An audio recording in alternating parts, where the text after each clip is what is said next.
This is Mark Haslam from Southeast Whitetail, and you're listening to the Son of a Blitch podcast.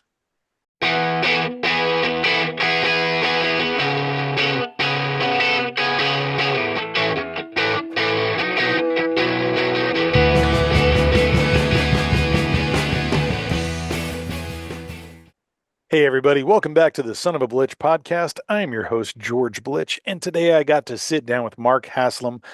You guys might know him from hosting Southeast Whitetail, the podcast, or even his website, southeastwhitetail.com, where he shares all sorts of articles, tips and tricks, quality deer management information, conservational efforts. He is just a man of great knowledge, loves to share. It's no wonder he was also named the Deer Manager of the Year from QDMA in 2020. That is now the National Deer Association. It used to be Quality Deer Management Association. They formed a Deer Alliance to be the NDA. So he has been doing a lot of work with his local chapters out there, running a lot of information sessions on his own property that he manages. He's got 1,900 acres that he's running. He talks a lot about just the deer management, also the turkey, the quail, all the different management systems in place for that habitat, for the wildlife out there. We had a great conversation. We ventured into talking about, the new podcast that he's hosting. It's not a new podcast, but for him being the host of the Southern Way Hunting Podcast, he's kind of just now taken over at the end of January, running those shows on his own. He co-hosted a few of them as the interim guest, or the interim host, and now he's running that on his own. Some wonderful conversations, great guests coming up, and he's got a really, that Southern heritage and hunting culture is very rich, and he's, I think, at the epicenter of it and got a finger on the pulse of it. So he's the one to really be able to talk about that more. And there's always something you can learn, no matter where you're coming from. When you have someone that has been this involved and knowledgeable, you're going to learn something. So you don't have to be from the South. Tune into this and learn something that you can take back to your own property, your own public land, your own lease, whatever it may be. There's something for everyone here in this conversation, and I think you guys are going to greatly enjoy it. So without further ado, here is the podcast with Mark Haslam. Enjoy. Hey, Mark, how you doing today, man? Good, George. Thanks for having me on. Appreciate it. Oh, I'm really excited. So listen, you've got all sorts of great stuff going on. I definitely want to kind of walk through what you have. You got a new podcast that you just took over, the helm of, and obviously you've had your own before. So there's so many things I want to talk about. And I think the best place to start is kind of at the beginning. So why don't you kind of walk us back to where you grew up, how you got involved in your, outdoor lifestyle and your love of the outdoors, and we'll kind of jump along your timeline from there. Sure. Yeah, I'll try to keep this as concise as I possibly can.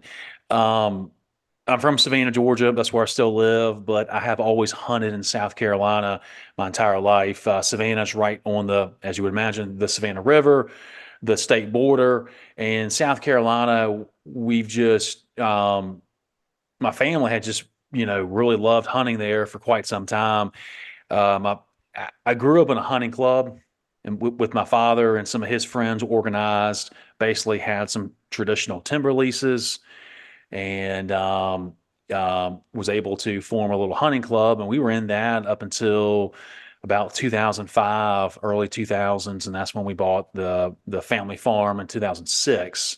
Also in South Carolina, a little bit further in, about 2 hours inland. And that's really where I probably cut my teeth on hunting management and, furthering my, outdoor love. So what kind of size property was like that? Because, I've run a 300, I've run 1,000, and there's a lot. I mean, anytime you're in the double digits, you got work. You get into the triples, it's a whole nother story. So I was just kind of curious, what kind of, for, listeners, what are you managing as far as the property there? Can you describe it a little bit? Sure. Yeah, it's two tracks that are a couple miles apart, and they total 1,900 acres. There's a good mixture of agricultural fields that we lease out to a farmer. He will typically rotate crops of cotton, peanuts, and corn. Soybeans in our region of South Carolina, you don't see as much. You see some, but beans just get hit so hard before they're harvested that a lot of times it just doesn't make sense depending on that immediate site. So we do have some different land. We're in the Midlands region of South Carolina, so we're just above the coastal plain. We're starting to get a little slightly rolling hills, not much, but we are thankful to have swamp and some creek systems, which helps out on some of the diversity. Sure. And you guys just kind of are wrapping up your whitetail season. And I Mhm. think I had heard you talk about the number of like y'all are at like 78th you had to take. Now there's a certain number that, you're getting. And I know in Texas, we work with our wild game biologists. They're local. We're sending them a bunch of data throughout the, August, September months to be able to figure out what we have, what ratio we're looking for. So I kind of wanted to talk about as far as how you in your state are getting that recommendation, that data, what are you sending in? How are you getting a certain number, and what is your goal and your ratio on your particular property there? Well, our data and our target goals are really coming in-house. They're coming from us. Okay. South Carolina has a very liberal whitetail season, and pretty much my entire life, I mean, it's been baiting's been legal, corn feeders, and it's the longest deer season in North America. Yeah. So it's very long, and somehow we're still able to kill large numbers of deer. So with that being said, we obviously have a big population. I was just we were looking at our numbers this week, and a lot of times when you look at it, when you're trying to search for deer populations or deer densities in the South, when you're looking online, even state by state, a lot of times you don't really find much information. You'll see a typical average of they'll say like 20 to 40 deer per square mile, Hmm. which might seem like a lot to some people, might not seem like a whole lot. Of course, it's all subjective. It all depends. Um, we have been averaging the past couple years around 27 harvests per square mile. So we're killing anywhere on average about 27 deer per square mile, whereas a lot of the, South Carolina, what they're saying, a lot of the larger densities are 40 per square mile. So right there, there's something grossly off. But what you can find is a lot of universities, especially in the South. There's so many different universities. Texas A&M, out where you are, Hmm. does a phenomenal job. But they do those universities have a lot of extension centers, and they have a lot of they do a lot of deer density studies. Looking at depredation on crops or whatever. And those places I have found have a phenomenal resource. They publish a lot. It doesn't really hit the mainstream hunting media outlets, but if you just Google it or search these universities, you can find it. Clemson, they've got a great wildlife program, and their population densities match up pretty closely to our numbers, which they're saying that we're on average of our part of the county about 170 deer per square mile. So, and of course that's going to fluctuate a little bit, Sure. but this past season, like I said, we're still average about 27 harvests per square mile. Our fawn recruitment increased a little bit. It went up slightly, and our average deer seen on the stand, not killed, but our Right. average seen on the stand, hunter observations went up, as well as average does seen, and our buck to doe ratio went up slightly from about 2.5 does to one buck to about 3 does to one buck. So right there, it's like, we're not winning the battle on doe management. We're kind of almost breaking even, but we're not quite breaking even just yet. So I've been wondering, George, past year or two, because I've always been a big proponent as far as management, as far as bedding, thickets, and cover. Of course, you got to have everything else, but I like to control and have more bedding. I'm kind of wondering now we're at a point where maybe we have a little bit too much because we can't grow soybean. I mean, we had it was almost, it wasn't embarrassing, but I'm glad I had seclusion cages because this past August, we hosted the NDA Deer Steward 2 course. And so it's kind of a showcase. I mean, they're host, we're the host, but they're putting it on, they're teaching it. Yeah. So, but we're kind of showcasing our property, and I planted about 15 acres of soybeans in one kind of general area over several fields, all tight together, and the deer just blew it up. And thankfully, I had seclusion cages because if I didn't have seclusion cages, they would have all thought that I just didn't plant it right. I planted seed too deep, not deep enough, too late, too early. It was too wet.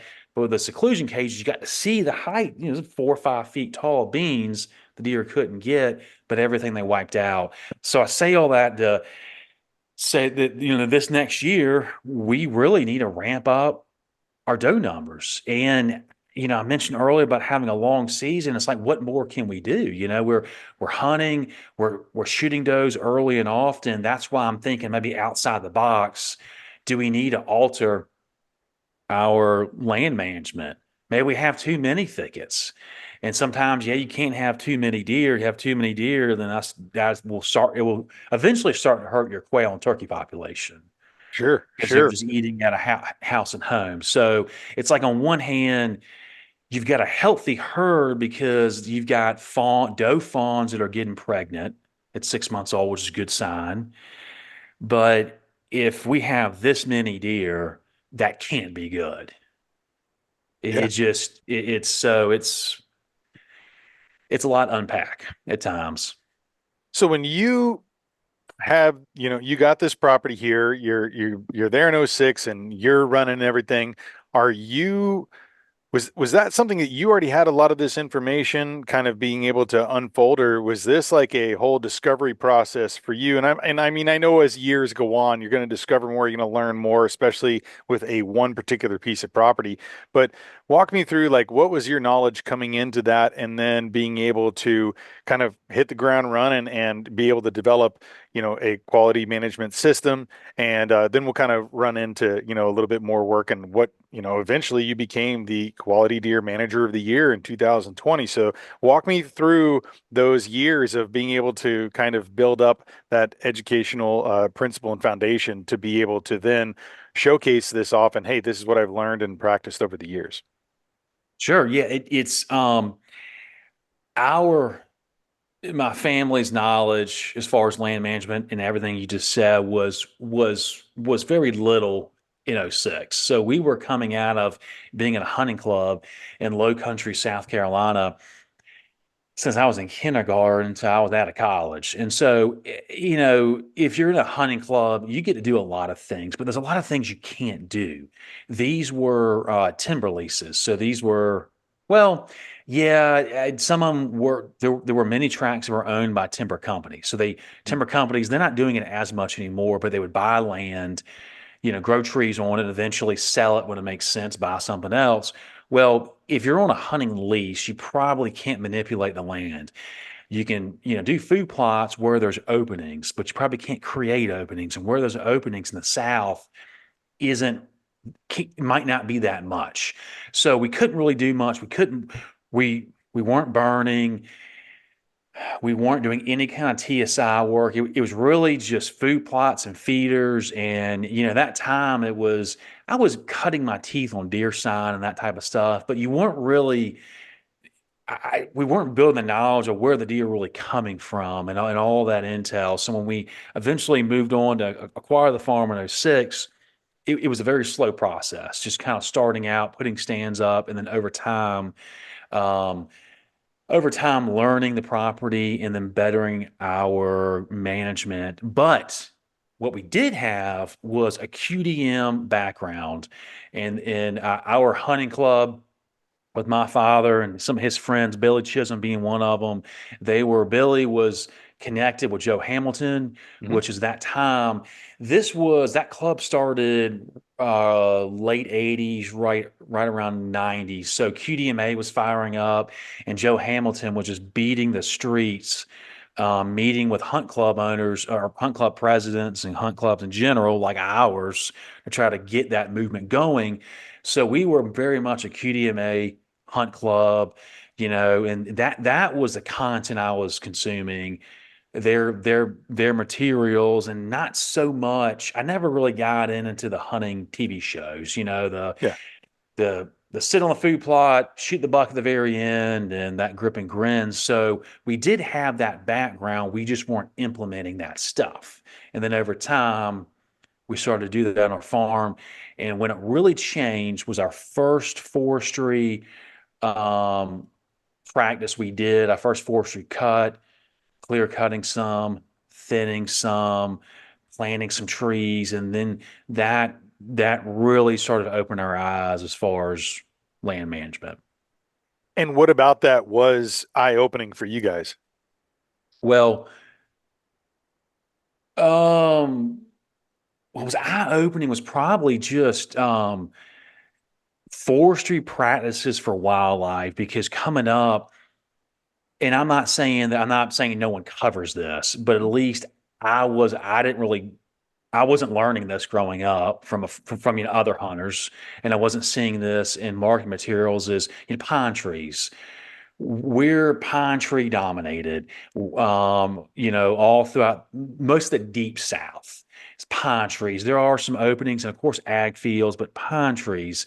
And if you have wall to wall pine trees that are all the same age class, all the same age, wall to wall on your entire property, it's going to be a certain level of hunting.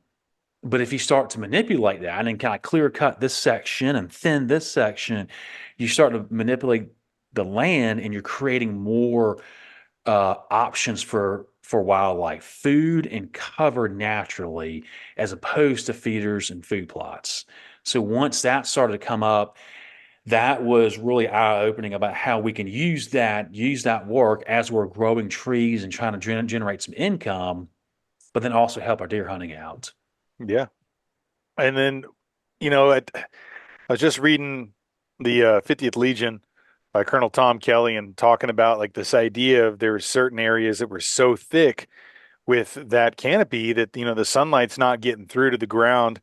And whenever you're clearing out some of those things, the magical effect of that is that you're seeing a lot more forbs, you're seeing a lot of things, and now you have maybe some more bedding areas, some kind of intermediary brushes growing in things too. And I think, you know, that we're talking about two different areas. Obviously, in the southeast, there is a whole different style of hunting that completely is different than the west. So for a lot of people who are listening, who may be out in the west and, kind of listening about what we're doing here, it is different. Obviously, a different land and landscape, but a lot of the same principles of, quality deer management can apply in different areas of being able to have those open spots where now you can have, those foraging areas. I mean, we cleared out another 30 acres not too long back on our property, and it's night and day difference, man. The bird and the herd, man. Yeah, We're seeing the deer, we're seeing the turkey come out in those areas because now that there's things that are growing on that floor bed that before the canopy closed it off. So, there's all these things that you're learning through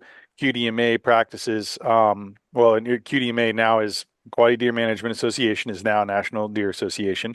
But a lot of those principles of, quality deer management apply and what you can do on your property.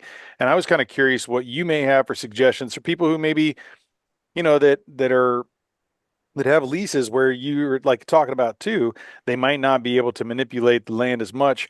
And what are some of the things that you might tell them that they need to maybe look at or research to be able to do the best for that property to have the best, maybe if you can't work on the habitat, the best, wildlife, possible as far as population and healthy population. And there are some things you may give to those folks who are, in that kind of seat as opposed to like landowners like you and I who are, sure. can manipulate freely.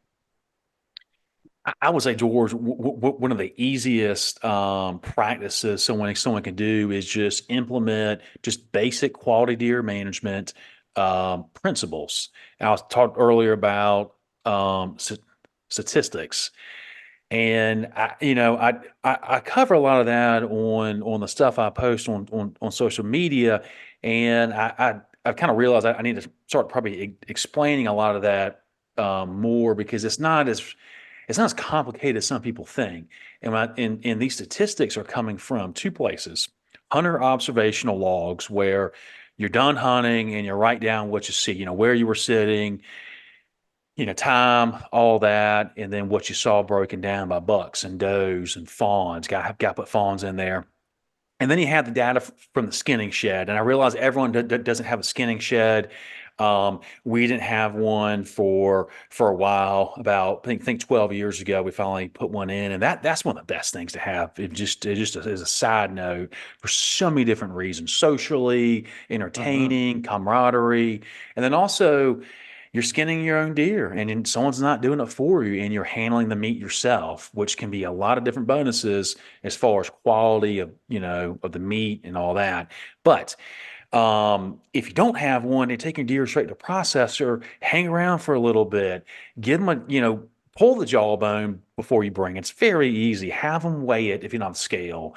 They'll weigh it for you. And, so you get this information and you can find out exactly what I was just talking about. What's your buck to doe ratio? What's your fawn recruitment? If your fawn recruitment is trending down or pretty low, you've got a problem that maybe you can't, if you're on a lease, maybe you can't do much, but maybe you stop shooting as many does. Or maybe, like what I mentioned earlier, maybe you need to shoot more does. Um, there's a lot of different things they can tell you, and there's so many things, George, they can tell you about bucks. And that's the thing. Like, it's not just, how many does to shoot and this and that. It's like Hmm. if someone's really, it's like they just kind of want to cut the chase and they want to learn how to kill bucks. I put out an article, I think in December, about doe data. And, late December doe kills. If someone's in a season where they can kill does, if your season's still open, I should say, late the season after does are bred, when you kill that doe, and if it's been bred, there's some very easy ways that you can take statistics to figure out when she was bred. And so when she was bred, you start to compile different data points and you start to get a pretty good baseline as far as your average does being bred. And I even put that in my article about people hunting public land. Man, if people are hunting public land, now I get it, it might take a little bit, but if you have buddies or you start to shoot a handful of does over a couple of years, you'll figure out when they were bred. And then that week before, that's when you need to be in the woods. That's when you need to be rattling. You need to be doing all these different things to kill those bucks. So, and that's something, man, all that takes, George, is just time. And I tell you, it seems like it is easy and it's easy, but sometimes when you're hunting, you got guests or you shoot something, it's easy to forget to write down, but just detail everything. It doesn't matter. It doesn't, you can write it down. There's certainly apps, and then we have a website that we use. I think it's like a $20 or $25 membership a year. We have all these things. You can do it yourself, but you can pay a $25 membership, input it in, and it gives you all these in stats. And that alone can't help you out. Now, one last piece, like a hunting club lease type thing that you asked, virtual question, where what I'm about to say can get a little tricky, a little hairy sometimes, is that if you're on a private land lease that's owned on, it would be private land, obviously, but if it's owned by an individual as opposed to like a timber company, that individual may be open to doing certain things to increase the value of the property. Maybe you talk to him about, hey, maybe we burn this over here. We create a little thicket over here, or maybe you allow us to start doing different things with the game management that will improve the wildlife, that will inadvertently, or sorry, directly improve the value of your property. Where that gets hairy is you might price yourself out of the lease. If you start making too many recommendations, start killing too many big bucks and too many turkeys and this and that, they might say, hey, we need to bump you up on the lease, or other people catch wind and they bid you out of the lease. So that's one of the things it happens all the time, but people don't really talk about that. But the QDM records, I mean, that alone, I think is the easiest, and it doesn't cost any money. It's time. All it is just time. No, I think that's very key. Any kind of things you can relate back to factual accounts, scientific data, things that you can actually build something on, not just like a hunch. Oh, I didn't see any, doe this weekend when I was out there. Well, Did you account for the fact that, the acorns were all falling and they're over there underneath those trees? They didn't come out to this spot because of that. Like there's so many things that are just kind of black and white on that. But I think having all the data points and be able to look back on them, and especially year to year, be able to see things, when I took over this property in Central Texas, a lot of the bucks, people were shooting them at, 2.5, 3.5 years old. As soon as they'd see something with horns, they got excited. They get their deer for the year and they're done. Instead of like being like, okay, let's let them grow and then let's see what the potentials they could be at 5.5, 6.5. And it's a night and day difference. And what we're seeing as far as like you put on the hit list now compared to 10, 15 years ago. And there's a lot of different improvements. And now we've been able to kind of see those things over time and visually see that, that did work. But without starting someplace and being able to have some data points and taking the jawbones and that, it's really hard to maybe track all those kinds of, records and growth of your property. I kind of wanted to jump back too on yeah, there's a certain point where you kind of launched your own Southeast Whitetail in 2020. You had kind of an article-based website, podcast, medium platform. You had a little bit of everything, and then you started doing a lot more guest appearances on different other people's podcasts. I mean, you've also been a freelance writer with Meat Eater, with Wired to Hunt, and I just kind of wanted to talk about the genesis of then, like you exploring that next level of you sharing that information. What inspired you to start Southeast Whitetail and, kind of talk about the beginning stages of that? Yeah, absolutely. So, I started working on the idea of Southeast whitetail during COVID. Hmm. It was spring of 20, and so I mean I was my career's in real estate, and when the spring of 20 happened, initially real estate just really just pumped the brakes, and no one was doing anything. Now that summer, that market fired up, and it just never really slowed down until maybe 22 sometimes. So, anyways, I had some time, like a lot of people did at home, and I was doing more and more things in my social media at that point.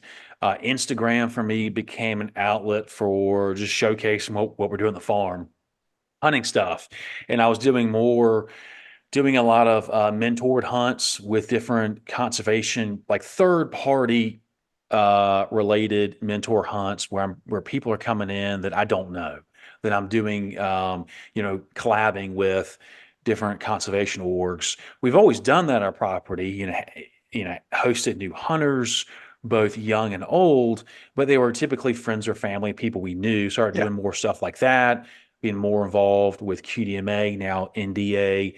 And so I was kind of just, I kept that momentum going.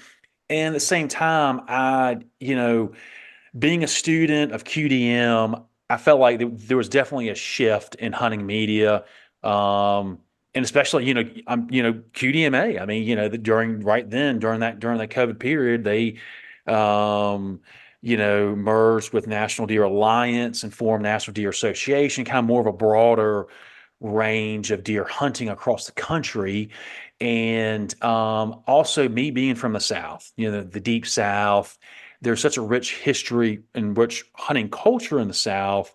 But I've always felt like hunting content, if you really break it down, a lot of it across the board, whether it's management videos or management people or buck hunters or bow hunt, it's so much of it is based in the Midwest.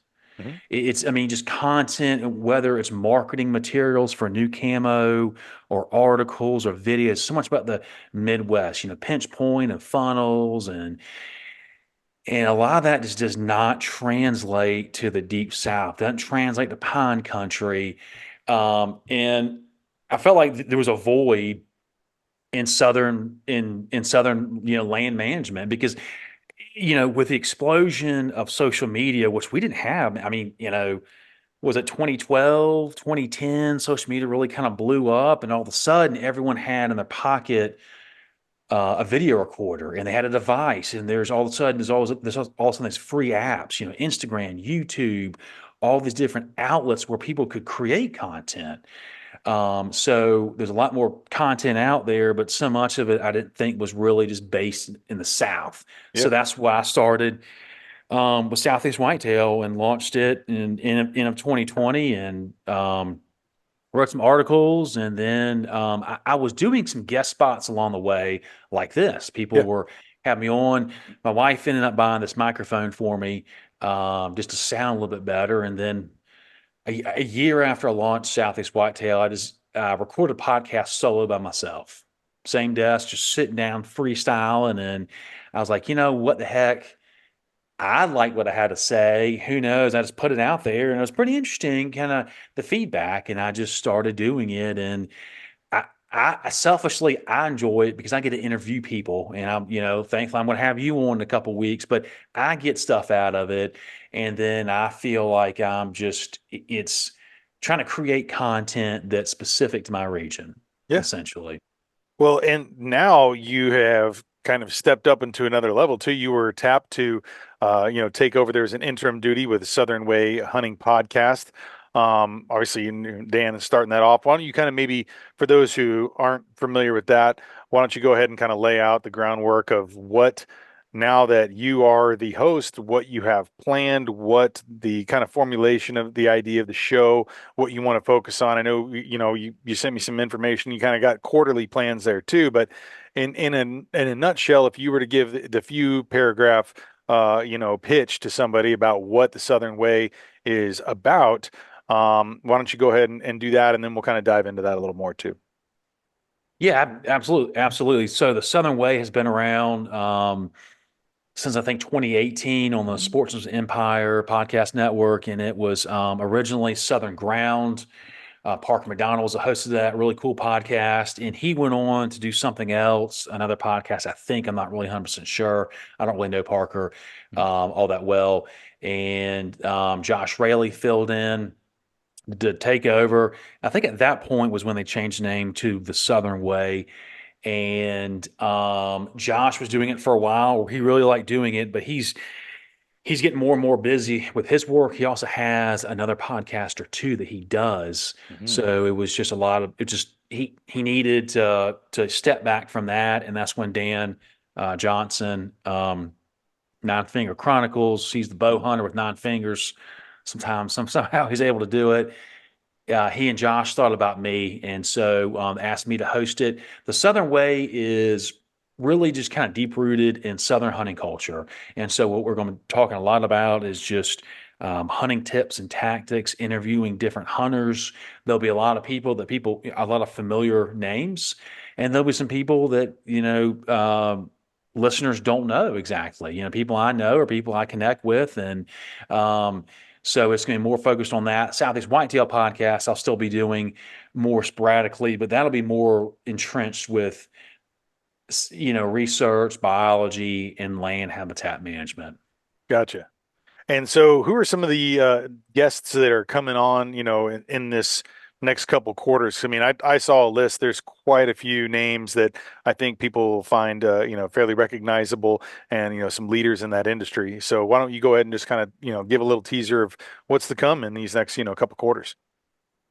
Yeah, so I'll continue with I've got some South Carolina's hunters coming up. Last week I had Mike Nadusky. He's a huge upland hunter, and he just recently purchased Ugly Dog hunting company, really Hmm. cool bird gear.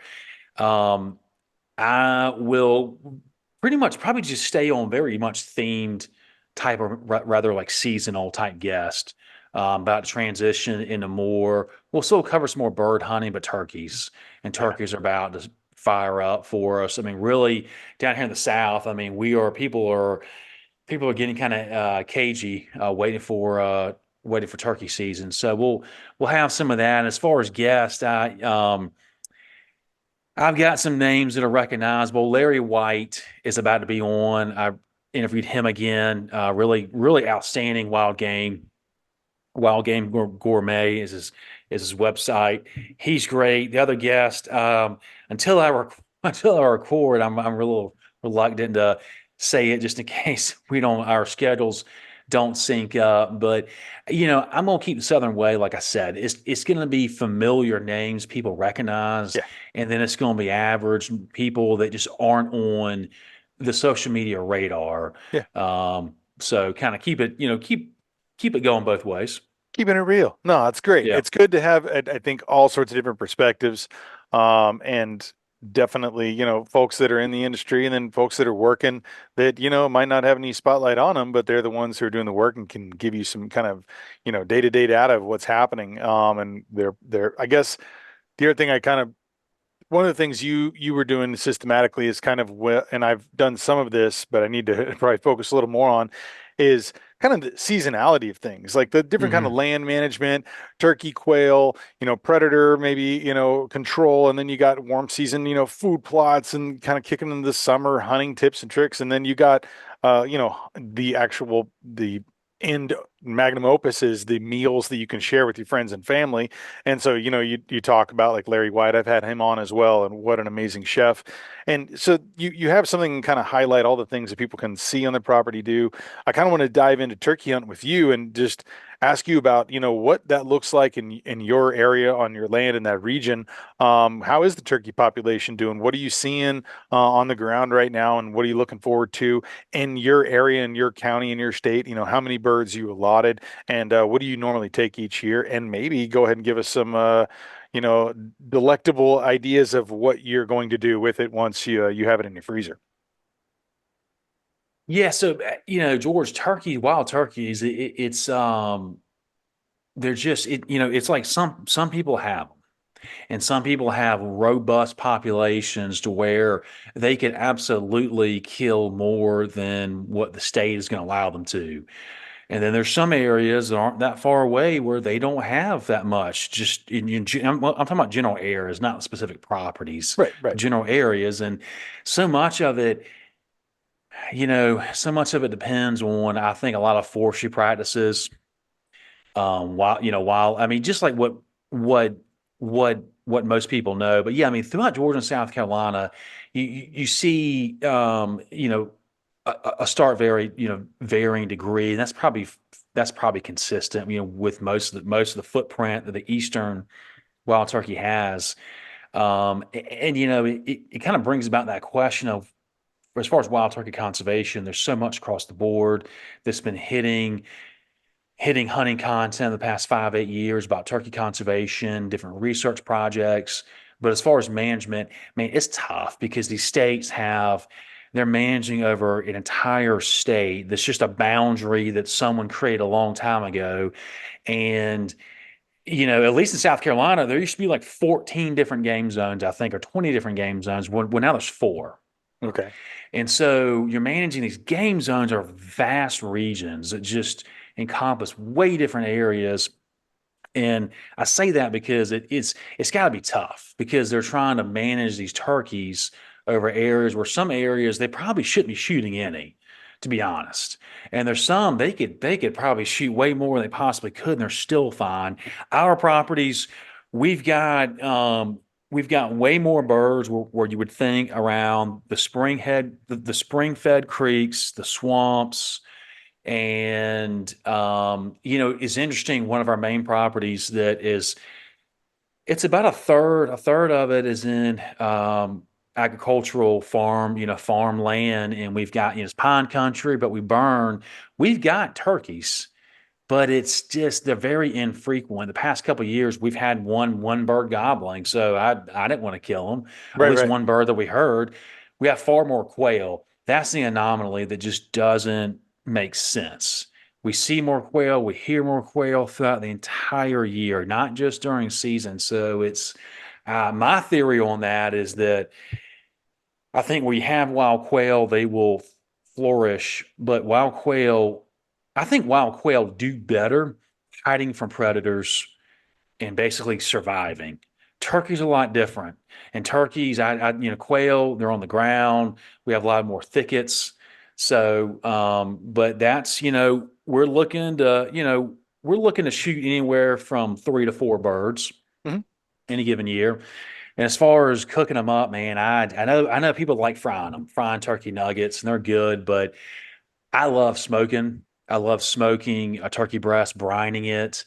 It doesn't take that long, but uh, smoke it for a couple hours. Or I've been doing some teriyaki turkey where I just simply marinated it, and do it like hibachi style on Yeah. Blackstone with some fried rice and veggies. So what are you doing with the legs? So, I mean, is that something that you're doing the slow cooking and then doing any kind of teriyaki or smoke, or is that inclusion, or is you just talking breast meat there? With the What's your legs, a lot take? of times I will slow cook those like pressure cooker, Hmm. try to slow cook them and then just pull them apart. Maybe as almost like pulled turkey tacos. Yeah, yeah. I've tried smoking them and it just, I mean, I've gone through before and just cut out every like tendon and smoked them and you get some meat, but it's almost like smoking whitetail ribs. Yeah. You get some good meat, but sometimes the juice isn't worth the squeeze. So, Yep. I save them. I don't waste them, but I'll try to, pressure cook them or, you know, put them in a crock pot full of juice, cover them up. Yeah, yeah. That's what I found. Is like if you cook them legs, it's almost like putting some venison in a crock pot. It's got to be covered in liquid. Or if not, it's just going to dry out. Yep.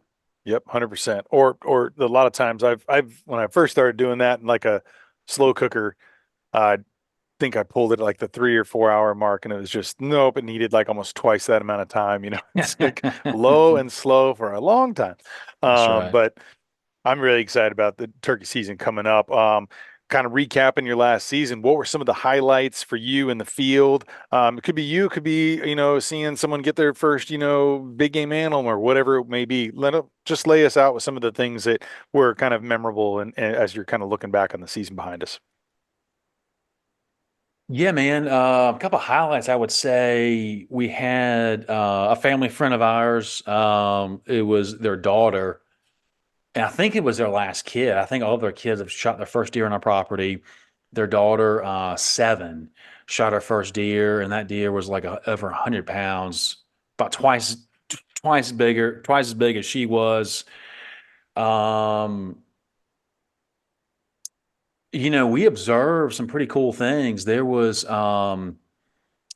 I said, we had several fawn does that were harvested in December that were got pregnant in early November, which means, and they were 77, 78 pounds, so they were healthy enough in early November to get pregnant. Not as opposed, a lot of times they'll go when they'll hit the first heat cycle in late November. Taking my son hunting. My daughter, she likes going hunting with me, but she likes more eating candy and just having fun. So we still do that.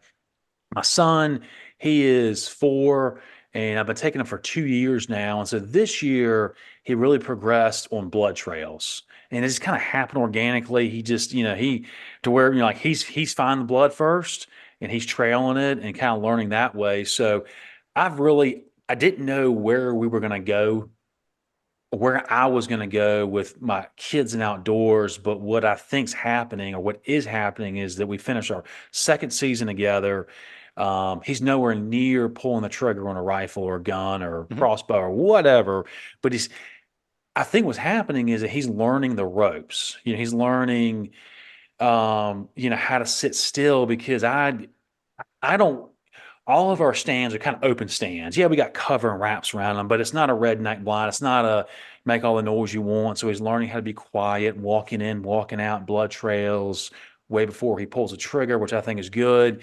Yeah. Um, and that was probably probably one of the highlights for me. I shot a very cool 6-year-old buck.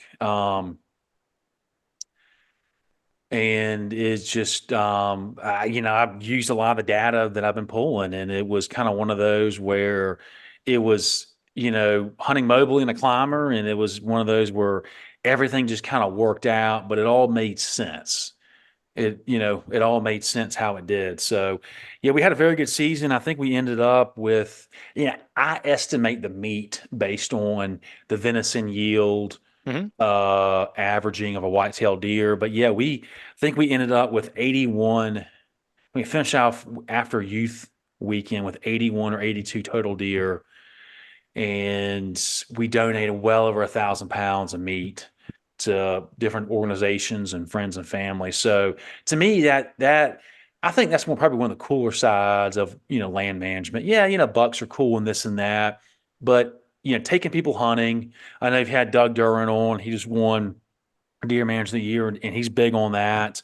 Absolutely, is just sharing the land. That's what we do. That's what we've always done, and also the venison, man, because it just most people, if you ask people, they want venison. They've had it somewhere at a restaurant or whatever, and they want it, um, but they don't know how to ask for it, and they don't really know.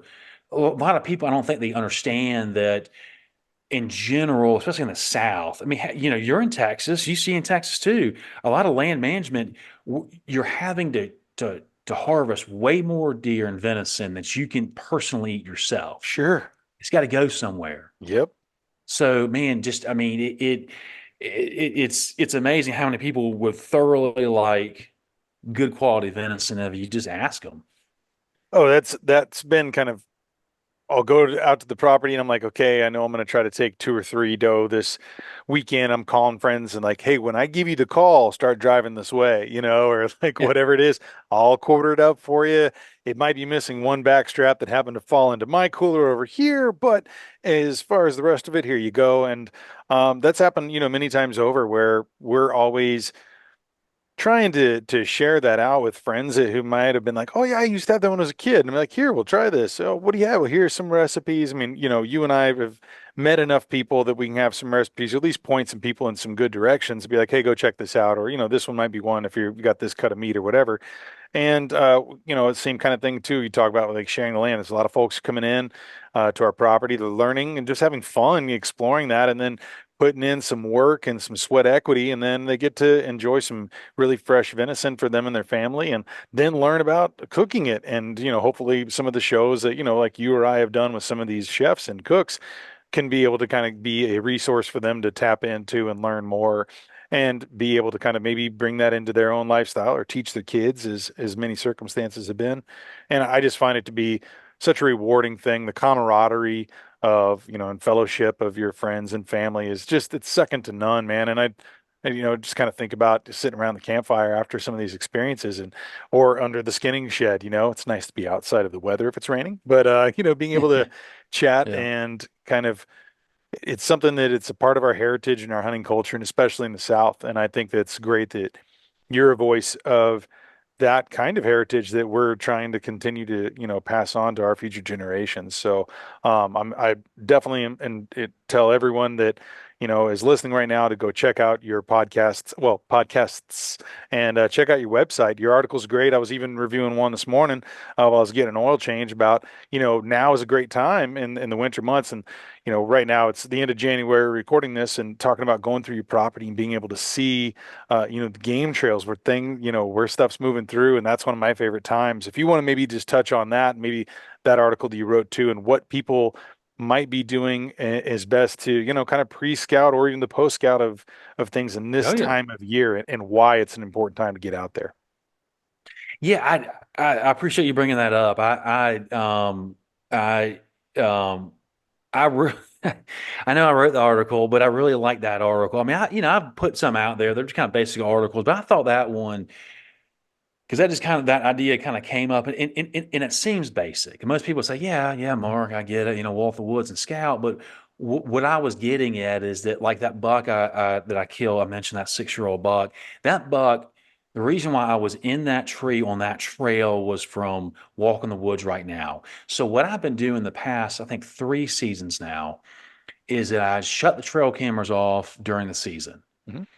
and I'll run them throughout the off season, and then I'll go pretty heavy kind of late summer, usually around July. You start to see the antlers, kind of what they're probably going to be, and then try to run them up until sometime in September when pre-rut shifting and the bucks have already kind of starting to shift where they're going to shift after the velvet peels.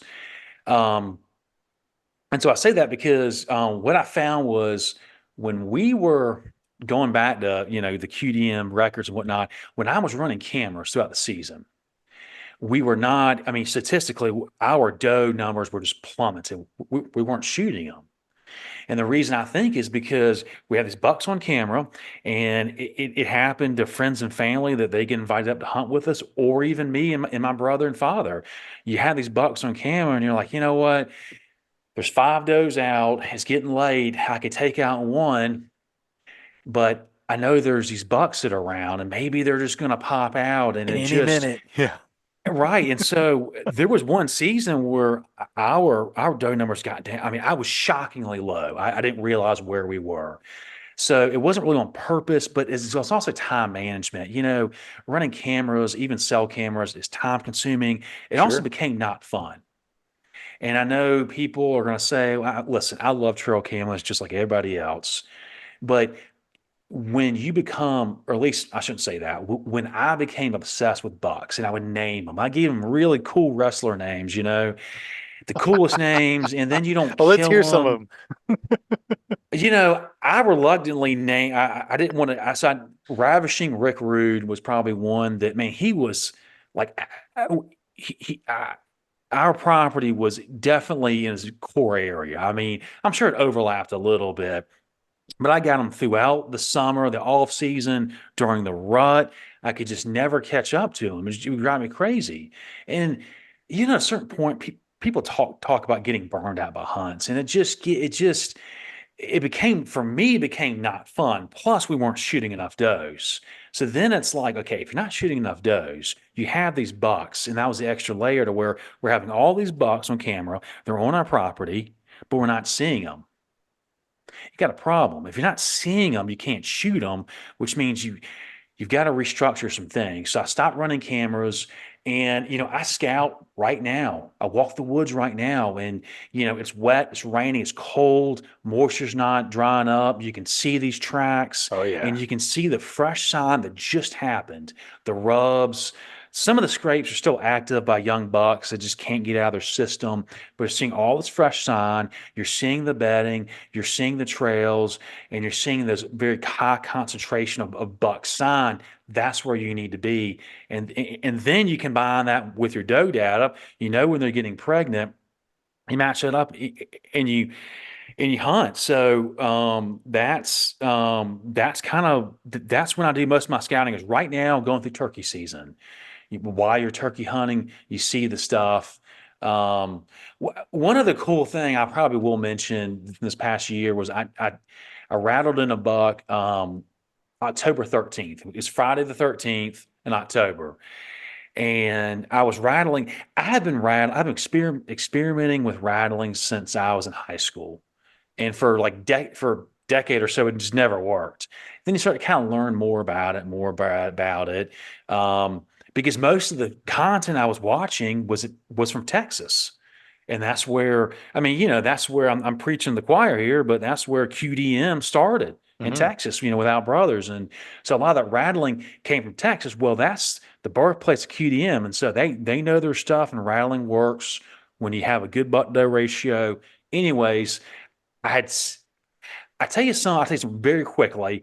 I know we got to start to go, but I did some of my best scouting unintentionally early October.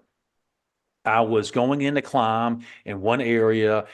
It was alongside of a creek. I was going to hunt this area, some fresh acorns. And I got there, and the thermals were all screwy. Early season, before it gets really cold, the wind just shifts every which way. It's warm. There's thermals. I got in the spot, and my scent was just screwing up. Go to the second spot, third spot, fourth spot, and I finally just kind of gave up. What happened was I was doing a lot of walking on my property at a time when I don't normally walk, you know, and what I was seeing, I was bumping all these deer on foot, trying to find a good place to hunt my climber. And I ended up not finding a good spot, but I saw all these deer. I saw a ton of does that were filtering off my neighbor's property. And then I got on my aerial map and kind of realized, well, Mark, this should be a no-brainer. Look at this. I had that conversation with you. Look at your aerial map. They're coming from your neighbor's property on a thicket, and it's an intersection of paved roads. They're probably not crossing paved roads. They're going on your property. It seemed obvious, but it wasn't until you visualized it. Yeah. And then right around dark, I was still walking around, and I was on this fire break trail against a swamp, right, going, uphill. And right when I was trying to right when I realized I was looking at a deer, it it turned, looked at me. I could tell it had antlers, and it was too late to try to throw up and shoot. It was too far away, and I ran uphill. Walked over there. He was working a scrape, looked like a nice buck. And I waited 2 weeks, went back and rattled him in. And so I already knew where he was and frequented. But then why would rattling work? Because it was right on the cusp, right a week, about a week, 10 days before our does were going to heat. And Hmm. that's when you hear people, you hear the biologists talk about that's when rattling works through the actual research. So that was pretty cool to, and I went back where I was talking about seeing the does. I went back and shot three over the rest of the season, individual hunts. It's just that's something I would never have planned to do. But I tell you, just walking the woods, bumping all those deer, I learned what they were doing. And a lot of people wouldn't want to do that, but I don't know. I might do it again. Just wait some time and go back in because deer, they're not going to leave your property. Right. You're going to educate them, but they're going to kind of stay where they are. But they just move around us. Yeah. No, you that was exemplified when I was listening to your podcast. You're talking about how all the rifle shots, like in our property, we're always hearing people. There's, some weekend Yeah, warriors that are rocking it out and they're just doing plinking and stuff. They got their ARs out there and they're just, having a good time shooting target practice. But it's constant, like, and especially during the hunting season, there's just people that are out there just practicing. And you're hearing it, and the deer kind of look up. And I mean, it's, a lot of people think, oh, you can sneeze and everything within 40 acres is going to run out and you'll never see them again. But you might bump a deer, but that doesn't mean they're not going to come back through that if that's their area, if that's where they're bedding down. Like I really suggest that people go out and explore the properties. And I think this is a great time of year. And like what you were saying too. And I think a point I was going to make is like when you were saying about the trails and seeing where they're going through, doing those walks now may be able to tell you where to put your game trail cameras so that you can maybe get the most out of that data and information. And I also like your idea too of shutting it down. I've kept the my game trails on one property year round, and then um, usually I'm focusing on one because there's a lot of people that are coming in and hunting that spot. And so I want to hmm educate them. Hey, this is a deer that is this old. This rack may look huge, but this is at this age class. We're letting this deer walk. This is not on the hit list, or this is how many doe. This is the size of the doe we're looking at. Using it as an educational tool, right? For that. But there was another property that while I'm looking at this one, I'm not looking at that other one. And I found it to be really fun to kind of go in it slightly blind. I mean, we'd still look up and just kind of see what's there, just to kind of see what's on camera because we have it out there running. But I think going into something blind too, and just whatever comes in front of you and what you're going to see, instead of going and like I had a lot of folks who were like they've been buck focused. So they're like, I saw this one deer, I want to go after that deer. And hey, Yeah, there was six healthy doe that came through that could fill your freezer just the same. You just passed on them because that big buck at any minute he's coming out, every that's night. right. And so then Yeah. what sometimes happens is you have people who go home with no meat in the freezer, or they've passed up an experience for another one that didn't ever show. So I think it's those are all very valuable points to talk about. And I think I like how you kind of mentioned that too. Sometimes it's good to shut them off. It's get your data points, but then at the same point, go out in the woods and just enjoy and see what comes out, and just keep your eyes peeled and your coffee fresh to keep you awake. That's right. Or at least put them on like passive trail camera sites, where like trails, Mm-hmm. legit trails to where you're keeping tabs on them on your property, but it's like not that destination, acorn crop or food plots. Cause something else would happen is you got a big buck in the area, but then another buck comes out and you've got a guest there, a friend, and I'm sure you have people to hunt with you, and so do I. And you know, if you're in the woods a lot, at a certain point, after hunting a certain period of time, you become well versed in being the judge deer. Mm-hmm. And that's it, but some people can't. I couldn't do that at one point in my life. So I'm not at certain hunter stage, you can't do that. So if they know there's this big big giant bucks out there, and then a nice little 2-year-old comes out, they might just blast away and not really know. So yeah, it's just, whatever someone wants to hunt, Yeah. however they, some people want to, pursue one buck. And I mean, I gotta tell you, like, I respect those dudes and the guys that do it and kill them. Because